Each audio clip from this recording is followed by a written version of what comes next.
Bonjour et bienvenue dans ce nouveau podcast du Labo des Jeux. Aujourd'hui, on se parle de Quashar. Analyse, avis, questions d'actualité, c'est le podcast du Labo des Jeux.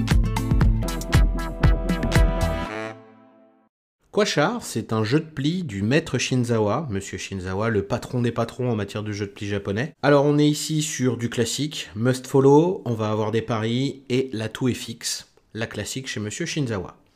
Donc, qu'est-ce qui va changer Quashar des autres jeux de ce monsieur ? Déjà, c'est un jeu qui ne fonctionne qu'à 3 ou 4 joueurs. Il fonctionne dans les deux configurations, il fonctionne bien dans les deux configurations, je trouve. Ce qui va se passer ici, c'est qu'on a des missions communes à tout le monde, et il va falloir les remplir pour réussir à faire quelques points de victoire. Pour cela, chacun va, à son tour de jeu, prendre des jetons, une forme de pari qu'on peut voir dans Loose par exemple. Donc vous pouvez prendre des jetons qui sont à chaque fois, je fais une des conditions quand je joue ma carte. Et vous pouvez également prendre un jeton face verso, donc avec le point blanc dessus, qui veut dire celui-là je l'utiliserai ou je l'utiliserai pas, c'est comme j'ai envie. Tout est donc dans ces fameux jetons et surtout dans leur utilisation parce que la phase de pli est quant à elle très classique. Donc il faut bien comprendre les missions, prendre les jetons en fonction et surtout, il faut niquer le jeu de vos adversaires.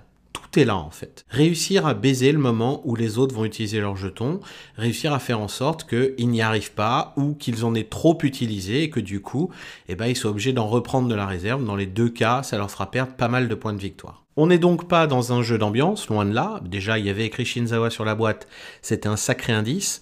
On est sur un jeu froid, technique, calculateur. En matière de jeu de pli, ça fait partie donc de cette catégorie des jeux calcul froid. Pas trop d'ambiance autour de la table, si, quand ça chouigne, mais bon, c'est pas ce qu'on cherche le plus. Ici, ce qu'on cherche, c'est vraiment du technique et s'éclater à s'embêter les uns les autres, tout simplement, sur une partie de 10 minutes. Le jeu n'est pas pour autant parfait, il a un petit défaut je trouve, c'est sur le scoring.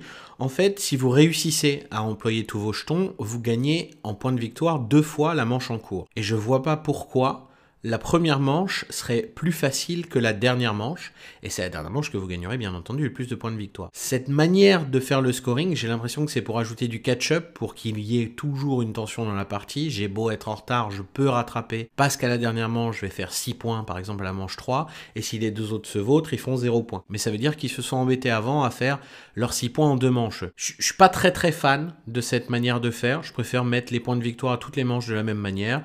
Et puis, si t'es bon et que t'y arrives, tant mieux. Si t'es pas bon et que t'y arrives pas, c'est pas grave, on en rejoue une deuxième. Ce Quashar, c'est vraiment un bon jeu, un chouette jeu. Alors, comme d'habitude, DA aux fraises, thème, je sais même pas ce que c'est. On s'en fout, c'est un jeu de pli. Tout ce qui nous intéresse, c'est de la mécanique brute. Là, on l'a.